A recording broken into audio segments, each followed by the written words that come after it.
Assalamualaikum warahmatullahi wabarakatuh. Nahmaduhu wa nusalli wa nusallim ala rasulihil karim wa ala alihi wa sahbihi ajma'in. Amma ba'du. Alhamdulillah jemaah salat subuh yang dimulakan Allah, kita perpanjang sementara i'tikaf kita sambil ngaji fikih. Kita buka majelis saudara kirim Al-Fatihah untuk guru-guru kita, Hadrat Nabi Mustafa Muhammad sallallahu alaihi wasallam wa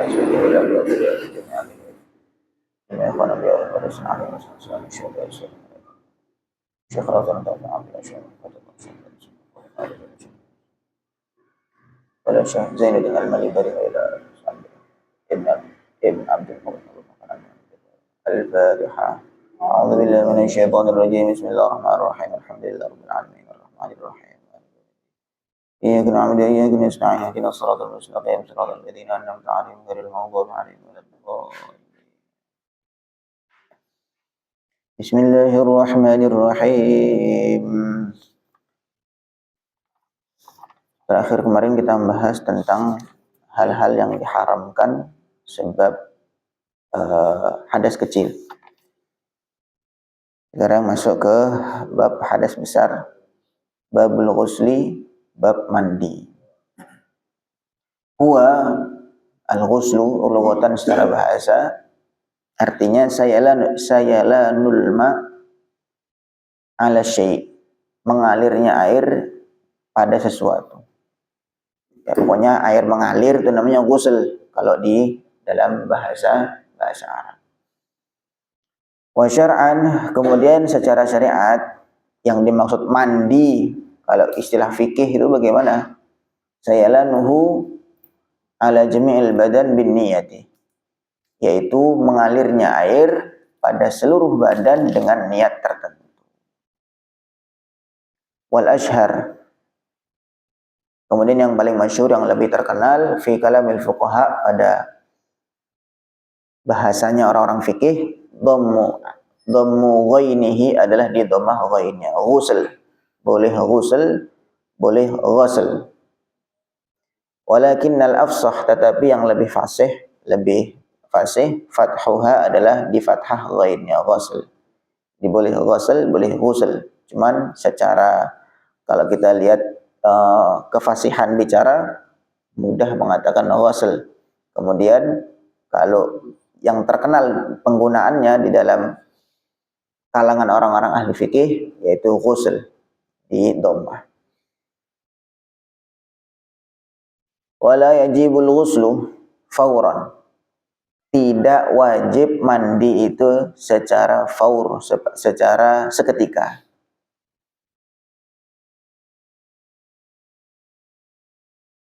Tidak wajib mandi secara seketika. Jadi begitu orang itu junub, tidak wajib mandi secara seketika.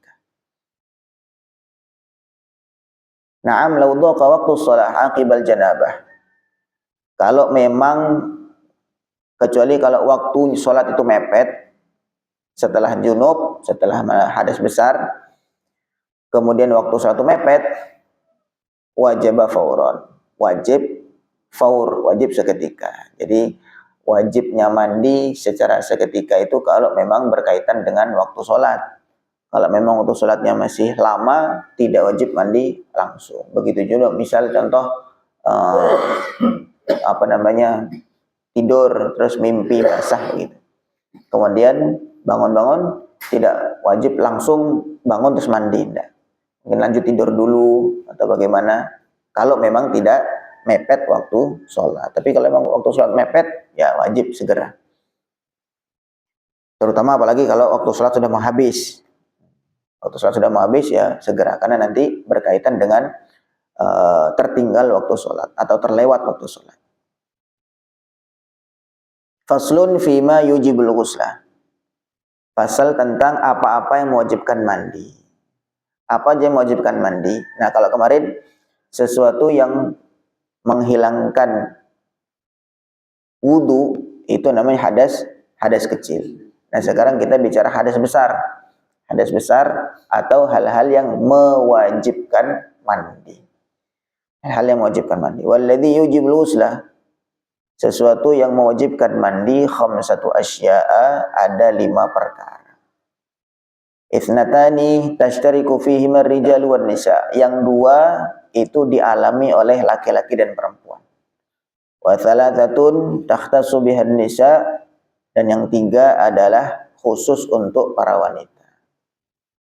Fa amathnatani allatani tashtariku fihima ar-rijal wan nisa, adapun 2 hal yang dialami oleh laki-laki dan perempuan, fahuma, yaitu satu, yang pertama mautun, adalah mati.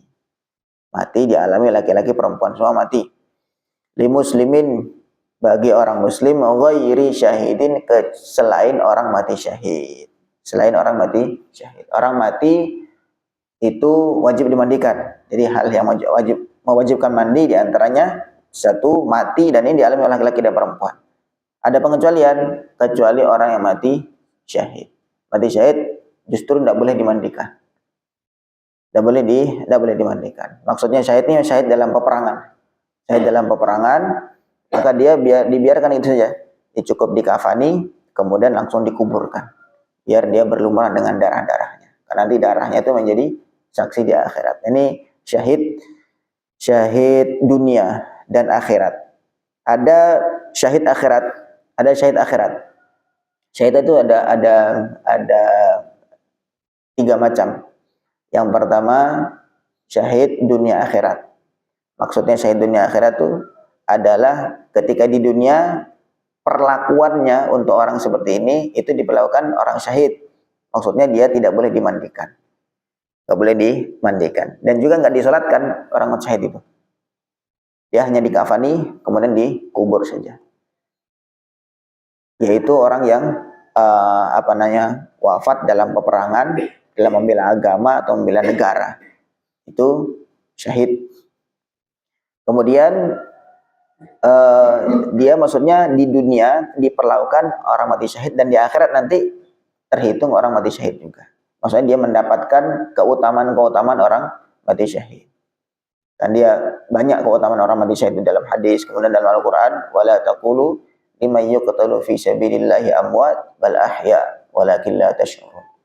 Jangan kamu katakan orang yang yuqtalu fi sabilillah, terbunuh di jalan Allah itu amwat, mereka mati, enggak, bal ahya, mereka justru hidup. Maksudnya di beberapa hadis diriwayatkan orang mati syahid itu nanti ketika dikubur itu ruhnya akan dibarengkan atau akan dinaikkan di satu burung. Ya, ini di alam gaib lah ya, alam-alam barzakh. Kemudian burung itu jalan-jalan di surga. Jalan-jalan di surga. Yang lain ya masih di kuburannya. Menikmati, ya ada kenikmatan kubur juga ada.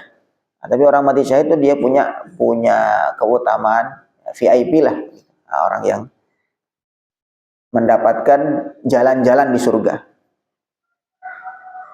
Nah, itu syahid dunia akhirat. Kemudian ada syahid dunia. Syahid dunia itu yang tadi itu. Mungkin orang syahid dunia itu syahid dunia saja tapi bukan syahid akhirat. Syahid dunia saja orang yang terbunuh tadi di dalam peperangan, tetapi mungkin niatnya dia dalam peperangan itu bukan untuk agama. Sehingga itu nanti ketika di akhirat urusannya ya Allah terserah bagaimana. Yang tahu niatnya kan hanya dia dan Allah Subhanahu wa taala, kan gitu. Tetapi secara karena dia memang di dunia matinya sebagai orang mati syahid, dia diperlakukan seperti orang mati syahid. Kan ada orang tuh di zaman Nabi juga ada begitu. Jadi dia perang sangat pemberani begitu. Orang-orang bahkan sampai kagum dengan dia. Wah, ini memang jagoan betul. Kemudian akhirnya dia terbunuh syahid. Maka semua orang pada kagum, wah dia orang mati syahid, dia langsung masuk surga. Maka kata Nabi, tidak, dia bukan orang mati syahid. Kenapa ya Rasul? Karena dia berperang atau berjuang bukan karena agama, tapi karena gengsi kepada kaumnya. Jadi asobiyah lah istilahnya, karena dia membela nama kaumnya, atau dia istilahnya hanya gengsi-gengsian saja. Akhirnya dia niatnya tidak karena Allah. Maksudnya ini Nabi kasih memberitahu kepada kita bahwa pentingnya niat dalam amal. Tapi dia karena dia wafatnya sebagai pejuang seperti itu, sebagai syahid secara dunia, maka di dunia diperlakukan seperti orang mati syahid. Adapun nanti di akhirat itu urusan Allah. Itu syahid dunia. Nah, ada syahid akhirat saja. Syahid akhirat saja itu diantaranya ada beberapa yang Nabi nas di dalam hadis orang mati syahid. Orang mati dalam keadaan syahid itu contohnya orang mati tenggelam. Mati tenggelam itu mati syahid. Maksudnya dia mendapatkan pahala mati syahid. Tetapi secara proses pengurusan dia tidak mati syahid. Dia seperti orang yang mati biasa. Orang mati kebakaran, mati keruntuhan. Itu termasuk mati syahid. Maksudnya dia mendapatkan pahala mati syahid. Kemudian mati sakit perut diantaranya itu. Kemudian mati dalam keadaan melahirkan, wanita yang melahirkan dan seterusnya. Dia secara nilai, secara pahala mendapat pahala mati syahid. Tapi pengurusan jenazah di dunia itu ya sudah berarti dia mati biasa. Jadi yang terhitung mati syahid di dunia ini hanya para pejuang yang di medan perang. Itu pun nanti kalau yang dia mati, misalkan di medan perang dia tidak mati, terluka, kemudian kan pulang sudah menang atau apa begitu atau kalah, kemudian di kampungnya baru dia wafat. Itu juga nggak termasuk mati syahid. Yang mati syahid itu di medan perang dan mati sebab perang. Itu pengecualian dalam pengurusan jenazah, dalam hal ini mandi ya, khususnya mandi, itu orang mati syahid tidak dimandikan. Yang dimandikan hanya orang yang wafat biasa. Ini mati dialami oleh laki-laki dan perempuan. Wa thalathatun takhtassu bihan nisa, dan yang kedua yang dialami laki-laki dan perempuan, janabatun adalah junub. Wa tahsulu, dan junub ini muncul atau terhasilkan bi ahdil amrain, dengan salah satu dari dua hal. Ahaduhuma, yang pertama, bi khuruji manihi awwala marratin, adalah dengan keluarnya air mani.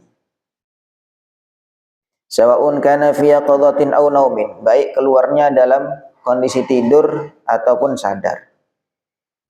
Min tariqihil mu'tad, dari jalan yang umum, jalan yang biasa, itu jalan yang biasa lah. Min tahti sulbir rajul, atau dari bawah sulbinya rajul. Sulbi itu tulang punggung. Misalkan orang yang mau jadi ambil spermanya begitu, kemudian tidak melalui jalan yang biasa, itu juga wajib mandi. Oh, enggak. Min tahti sulbir rajul ma'an sidadil mu'tad, beserta dibarengi dengan tertutupnya jalan yang utama, jalan yang biasa. Ai insida dan aridiyan, maksudnya tertutupnya itu arid, tertutupnya itu baru. Jadi keluar mani dari lubang yang biasa yang pertama. Atau kalau misalkan lubang yang pertama itu tertutup, yang utama itu tutup, yang biasa tertutup mungkin karena penyakit atau apa. Nah, kemudian kalau keluar dari lubang yang lain, maka itu baru wajib mandi. Tapi kalau alat yang utama itu normal biasa, kemudian keluar mandi dari yang lain, nggak wajib mandi. Tidak wajib mandi. Dia wajib mandi keluar dari lubang itu dengan syarat kalau jalan utamanya itu tertutup. Tertutup alias tidak berfungsi ya. Amma fil insidad al asli, adapun yang tertutup secara asli, maksudnya bawaan lahir, memang begitu lahir memang tidak enggak berfungsi itu jalan utamanya itu, fayajibul ghuslu, maka wajib mandi bi khurujil mani min ayyi mangfatihin kana, maka wajib mandi dari lubang mana saja yang ada. Pokoknya kalau misalkan dari lahir memang sudah tidak berfungsi itu alatnya, nah kemudian dibuat alat baru, misalkan dibuat lubang baru, nah maka dimanapun posisi lubang itu, kalau air mani dari situ, maka wajib mandi. Itu terkait mani. Wa kharaja bi manihi, dan terkecuali dengan kata-kata maninya, air maninya orang itu, mani ghairihi adalah maninya orang lain. Fala ghusla bi khurujihi, maka tidak wajib mandi dengan keluarnya mani orang lain. Maksudnya bagaimana mani keluar orang lain? Contoh seperti suami istri, maaf, sedang berhubungan badan. Kemudian sudah selesai mandi, ternyata air maninya suami itu keluar lagi dari istri. Maka itu karena bukan maninya si istri, maka dia tidak wajib mandi. Tidak wajib ngulang mandi lagi gitu, misalnya kan dia sudah mandi karena hubungan badan tadi itu. Kemudian ternyata air maninya suami itu masih tertinggal, kemudian baru keluar lagi setelah selesai mandi. Apakah wajib mengulangi mandi? Nah, dilihat ini maninya siapa. Kalau maninya istri maka wajib mengulang mandi lagi. Tapi kalau ini adalah maninya suami, maka itu tidak wajib mandi. Bal yang taqidu bihil wudu, tetapi wudunya batal. Karena tadi tuh kemarin sudah dibahas, setiap keluar sesuatu dari dua jalan maka wajib wudu, atau alias hadas kecil, wudunya batal. Kama marra fi babil ahdath, sebagaimana keterangan sudah lewat di bab hadas kecil. Allahu akbar. Itu terkecuali maninya orang lain.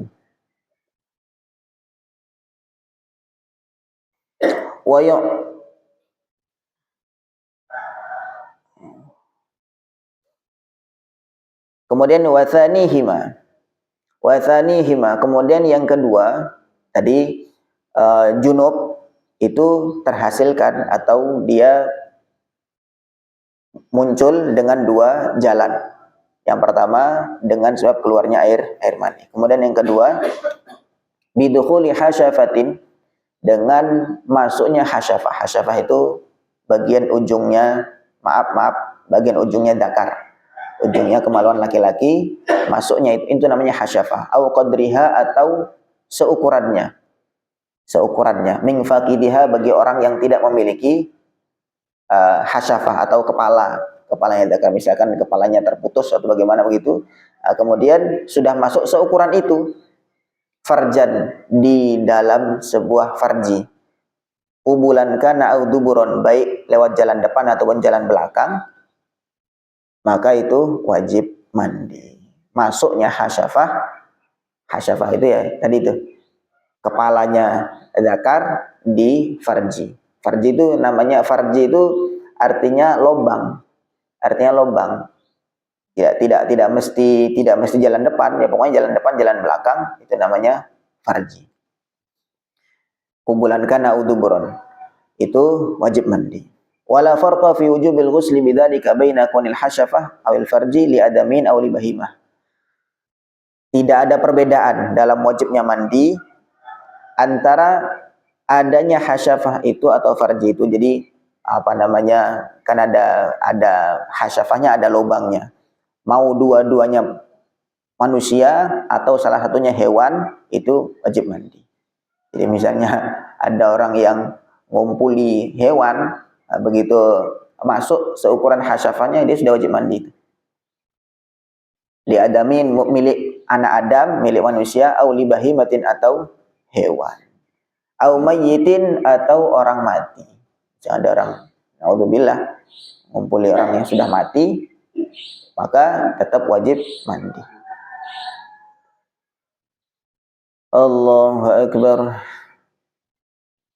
Wala baina kaunil hasyafati min dzakarin muttasilin aw maqtu'. Begitu juga tidak ada bedanya baik hasyafah itu misalnya atau batangnya itu dari laki-laki yang masih nyambung atau yang sudah putus.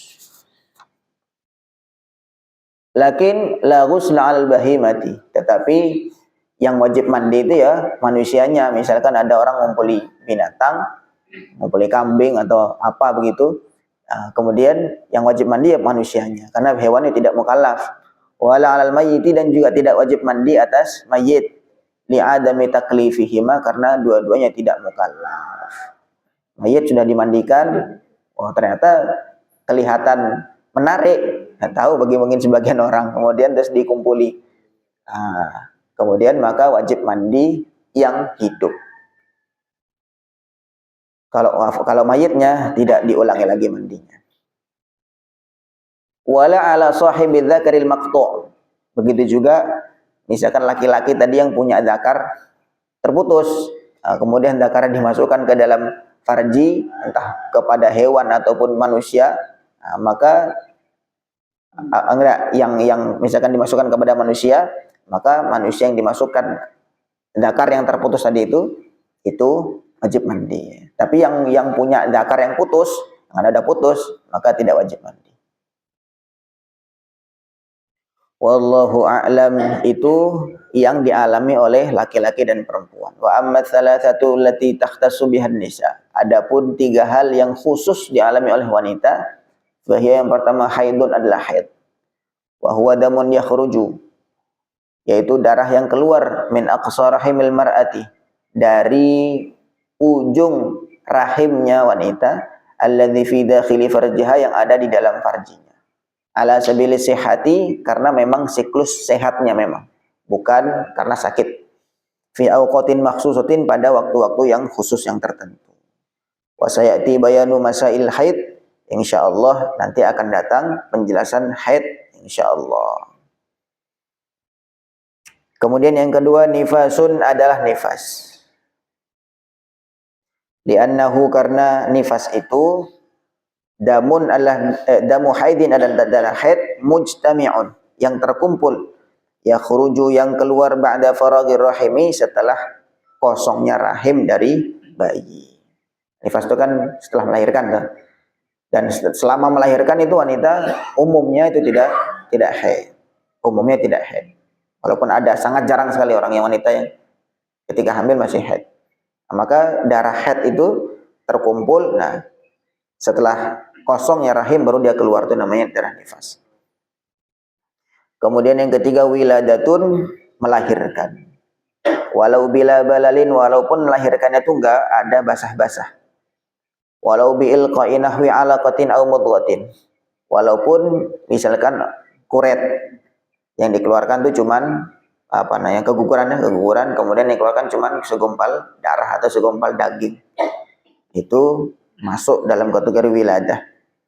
Li'anna kullan minhuma, karena dua-duanya, antara darah, segumpal darah ataupun segumpal daging, maniyun, adalah mani munaqidun, yang terbentuk, maksudnya mani yang sudah terbentuk, sehingga tetap wajib mandi walaupun bukan berupa bayi, cuma segumpal daging belum berbentuk ataupun darah. Allah itu melahirkan.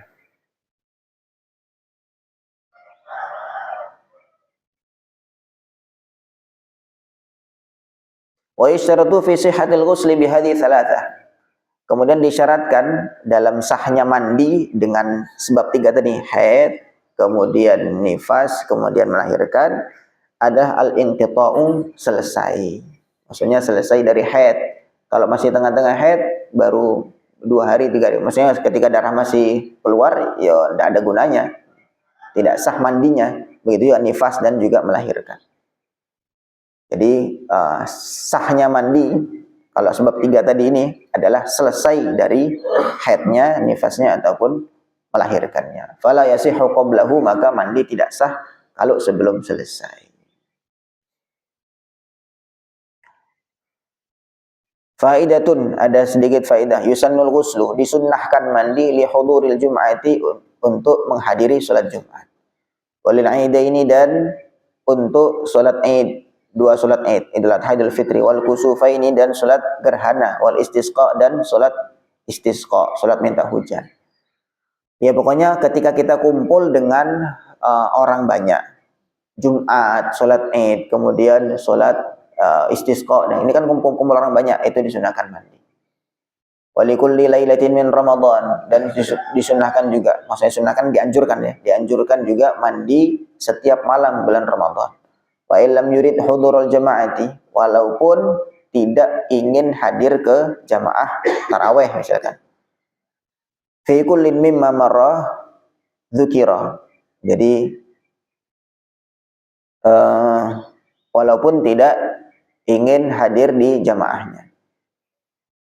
Walil ihrami, dan sunnah mandi untuk ihram. Mau umrah ataupun haji, sebelum ihram mandi dulu, wangi-wangian dulu sebelum diharamkan. Nanti begitu ihram udah nggak boleh pakai wangi-wangian, nah, maka sebelumnya mandi dulu, pakai wangi-wangian dulu baru ihram. Wal wuqufi bi Arafah, dan ketika wukuf di Arafah juga sunnah mandi. Wal wuqufi bi Muzdalifah, dan ketika wukuf di Muzdalifah.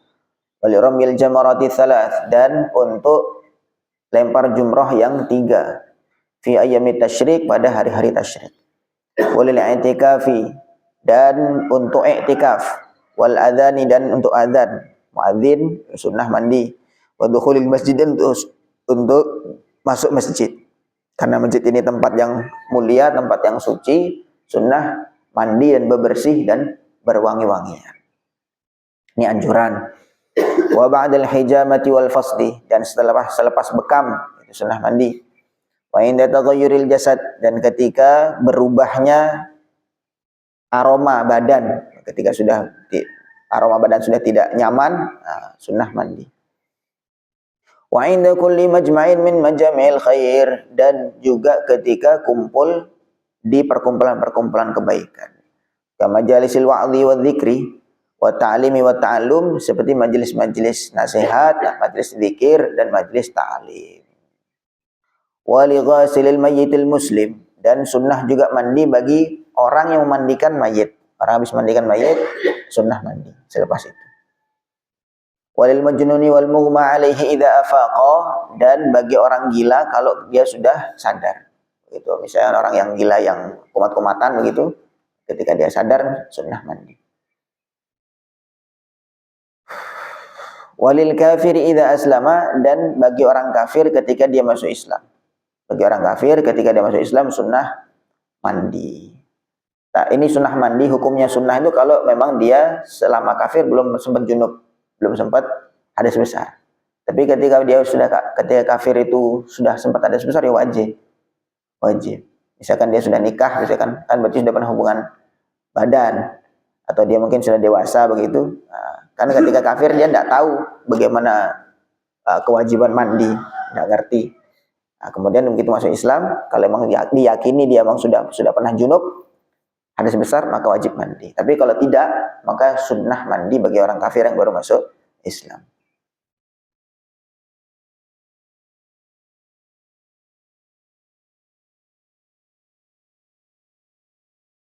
Wallahu a'lam. Ini hal-hal yang mewajibkan mandi dulu. Ada yang bertanya? Oke, monggo.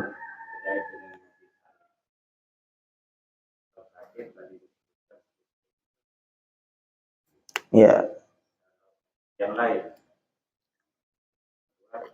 Kalau kita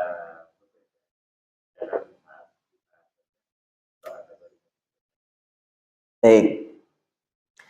Itu mati syahid yang saya sebutkan tadi, itu mati syahid yang disebutkan dalam hadis. Jadi bahasa itu mabtun. Mabtun itu dari kata batnun, perut. Orang yang sakit perut. Tidak tahu sakit perut yang model seperti apa juga itu kurang tidak spesifik. Ya kita harapkan saja. Karena tadi ini kan syahid akhirat ya. Syahid akhirat. Jadi ketika di akhirat dia dihitung sebagai orang mati syahid. Ya kita harapkan, kita doakan saja. Orang yang misalkan dia sakitnya sakit parah atau seperti apa begitu, mati syahid. Tapi tetap saja tidak merubah ketika di dunia masih tetap pengurusannya seperti wafat jenazah yang biasa. Kemudian begitu juga ada mati yang kerja, yang disebutkan dalam hadis itu begitu, orang yang mati karena membela keluarganya, membela hartanya, misalkan dia dibegal, dia bela diri, bela hartanya, bela keluarganya, terbunuh, maka mati syahid. Maksudnya syahid akhirat. Kemudian mati tenggelam, mati terbakar, mati keruntuhan bangunan. Itu yang disebutkan dalam hadis, memang disebutkan begitu. Tapi kalau yang sakit itu tidak sebutkan secara spesifik sakitnya sakit yang apa. Yang jelas mabtun itu sakit perut. Gitu. Wallahu a'lam. Ada lagi?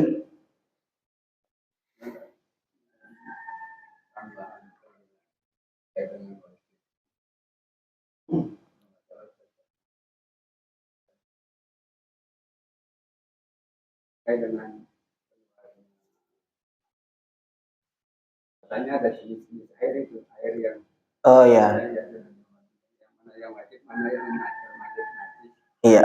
Kemudian yang kedua ini tadi kasaf yang terpotong masuk itu juga wajib. Kemudian kalau itu adalah kalau itu sejenis itu ini. Maksudnya bukan anggota badan manusia. Ya, ya. Oke. Baik, bagus sekali. Yang pertama terkait air yang keluar dari kemaluan. Maaf. Ini air yang keluar dari kemaluan itu ada 3 jenis. Air yang pertama madhi, itu maksudnya selain kencing ya, selain kencing. Madhi, wadi, kemudian mani. Kalau wadi itu dia cairan yang dia keruh. Biasanya dia keluar itu selepas kencing. Jadi kencing biasanya, dan dia keluar biasanya orang habis capek kerja begitu atau angkat-angkat berat. Nah, kemudian ketika dia kencing biasanya ada cairan yang keruh dan agak kental. Itu namanya wadi. Itu najis dan membatalkan wudu. Kemudian yang kedua madhi. Madhi itu dia cairan yang ya kental, lendir lah seperti itu, dan dia keluarnya itu adalah ketika bangkitnya syahwat. Ketika bangkitnya syahwat, dia keluar. Itu namanya madhi. Madhi itu menyebabkan hadas kecil. Karena termasuk sesuatu yang keluar dari 2 jalan. Itu najis juga. Ya kalau najis. Kemudian yang terakhir mani. Kalau mani itu yang keluar ketika puncaknya. Kan istilahnya bahasanya kan orgasme gitu kan. Ketika ejakulasi atau orgasme, puncaknya syahwat. Karena nanti ketika puncak kan langsung turun. Ketika puncaknya itulah air mani itu keluar di situ. Kalau yang selain itu, yang mewajibkan mandi hanya mani dan dia suci. Dalam mazhab kita, dalam mazhab Syafi'i, mani itu suci. Alasannya karena bahan dasarnya anak Adam itu ya mani itu. Walaqad karramna bani Adam, dalam ayat Al-Quran, walaqad karramna bani Adam, telah kami muliakan anak Adam. Maka secara mazhab Syafi'i, dengan memuliakan anak Adam itu ya, dengan menganggap bahwa mani itu suci.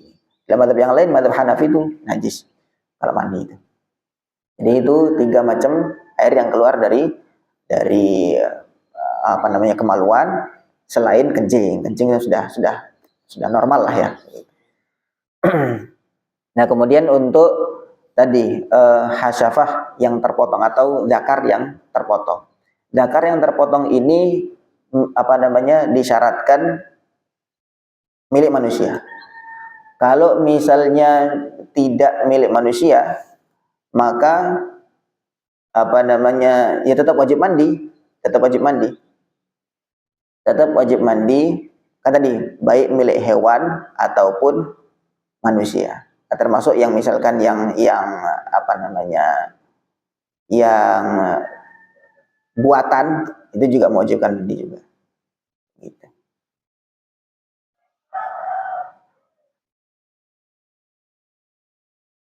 Ada lagi?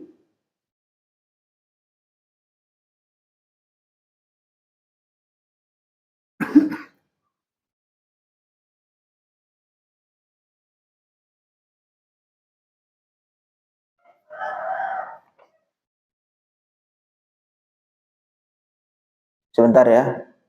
Saya kurang yakin juga. Coba nanti saya carikan lagi. Di sini secara dijelaskan dari makhluk hidup ya. Maksudnya dari baik yang dari manusia ataupun hewan. Bahkan di sini dikecualikan ada khuntha muskil. Khuntha muskil itu orang yang punya 2 kelamin. Khuntha muskil itu punya 2 kelamin. Dan dua-duanya berfungsi. Wa istatna min dzalika al-khuntha muskil itu orang punya dua kelamin. Mulijan kana au mulijan fi. Fala ghusla bi ilaji hasafatihi wala bi ilajin fi qubulihi. Jadi dia kalau misalkan dia memasukkan sendiri, dan dia punya sendiri itu, nah, kemudian dimasukkan sendiri, itu juga tidak mewajibkan mandi. Fala ghusla, tidak wajib mandi. Nah, tapi tadi itu pertanyaannya, kalau yang selain itu, selain punya manusia, yang buatan lah gitu ya, saya kurang yakin. Nanti sementara jawaban ini itu wajib mandi. Nanti insya Allah saya carikan lagi referensinya, apakah masih wajib mandi.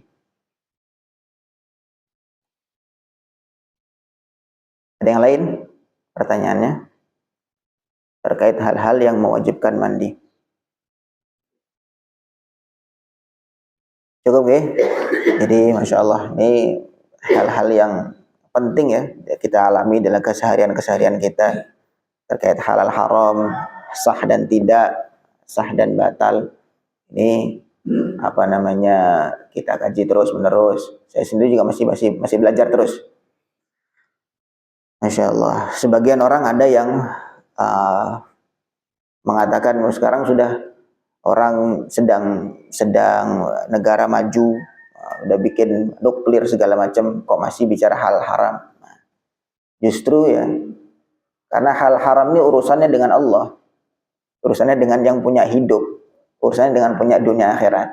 Nah, kalau nggak kita perbaiki hubungan kita dengan pemilik penguasa alam semesta, maka kita mau kemana? Kalau kita, di perasaannya sebagian manusia itu karena dia sudah bisa bikin begitu, perasaan dia sudah maju, dia nggak ingat bahkan dia sendiri, dia sudah kagum dengan ciptaannya, gitu. Dia nggak ingat bahwa dia sendiri, badannya dia sendiri itu semua dari Allah.